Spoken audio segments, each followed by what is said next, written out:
by David Nakamura and Carol D. Leonnig. The Washington Post, May 20, 2018. Washington. President Donald Trump spoke late Saturday to South Korean President Moon Jae-in amid increasing concerns in the White House that North Korea is not serious about striking a deal on denuclearization, which has complicated planning for the upcoming Singapore summit. On the call, which lasted less than 30 minutes, Trump sought Moon's interpretation of Pyongyang's shift to a harder line position last week, a sharp contrast to the more positive and constructive tone after Moon met with North Korean dictator Kim Jong-un last month, according to a senior U.S. official with knowledge of the conversation. North Korea's actions in recent days, including its cancellation of a working-level meeting with South Korean officials and a threat to call off Kim's summit with Trump on June 12, has alarmed the Trump administration and created new complications in the preparations, with just over 3 weeks left. An advance team from the United States is in Singapore to work out logistics, Trump administration officials said. National Security Advisor John Bolton has been telling colleagues that he doesn't trust that the summit will go well, and he has reiterated his long-standing belief that he does not trust the North Koreans, a different person familiar with his views said.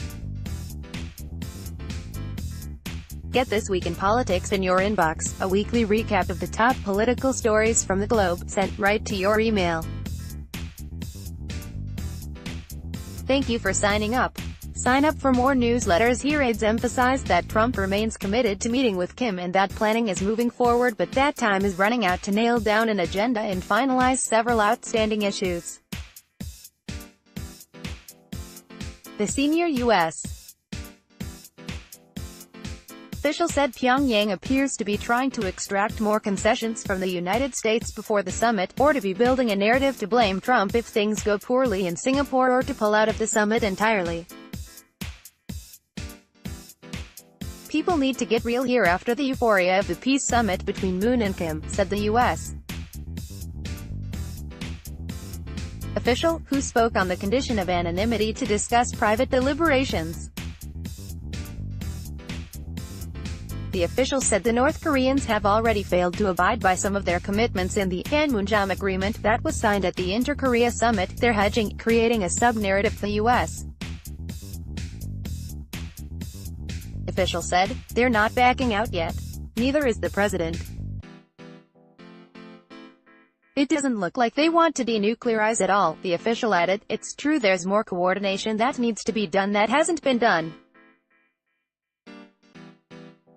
There's still time, but not a lot of it. Among the administration's concerns is that although the Kim regime promised to destroy its nuclear test site, North Korea has not sanctioned any foreign inspectors or journalists to enter the country to confirm that such a process is underway. Last week, a top Kim aide blasted Bolton, a North Korea hawk who has suggested the United States won't lift economic sanctions until Pyongyang dismantles its nuclear program. Many foreign policy and nuclear security experts said it remains highly unlikely that North Korea would be willing to abandon its program and that Kim's goal is to establish himself on the world stage as the powerful leader of a nuclear-armed state. The North's attitude is a pretty long distance away from what it appeared to be as Moon portrayed, the U.S. official said. It's looking pretty different from that. It's looking more like the old playbook. Moon is scheduled to visit Trump at the White House on Tuesday to coordinate strategy ahead of the Singapore summit. A liberal who took office last year, Moon has been an instrumental player in the diplomatic outreach to Pyongyang, having restarted long-dormant talks ahead of the Winter Olympics, which were held in South Korea. That led to talks between the two countries, during which Kim offered to meet with Trump. The president accepted the invitation in March. But Trump's decision has been fraught with risk, given that former U.S. diplomats who have negotiated with North Korea under previous administrations have warned that the Kim family regime has a long history of violating international agreements to curb the nation's nuclear weapons and ballistic missile programs.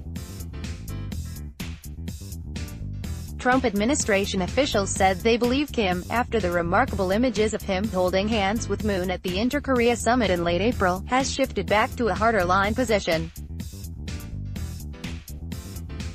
Trump said last week that he believes the tone changed after Kim's second visit to Beijing to meet with Chinese President Xi Jinping. China has accounted for 90% of trade with North Korea, and Beijing's cooperation in enacting UN Security Council sanctions on North Korea has been a crucial part of the Trump administration's maximum pressure strategy. Since the China visit, they've moved pretty dramatically, shifted in the last several weeks to North Korea's old position, the U.S. official said. Inside the West Wing, aides said Trump was upset by Kim's first visit to China in March, ahead of which Beijing did not notify the White House. The president reacted angrily in a national security meeting, according to an administration official, and she later wrote a letter assuaging Trump.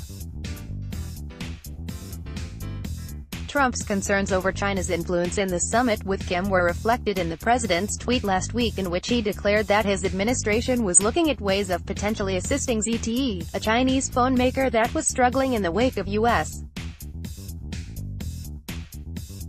economic sanctions. Trump's public pronouncement was aimed, in part, at trying to keep the Chinese pressure on North Korea, said the administration official, who also spoke on the condition of anonymity to discuss internal deliberations. On Thursday, Trump tried to reassure Kim that the United States would not seek his ouster in a denuclearization deal, a statement that appeared aimed at trying to keep the summit on track.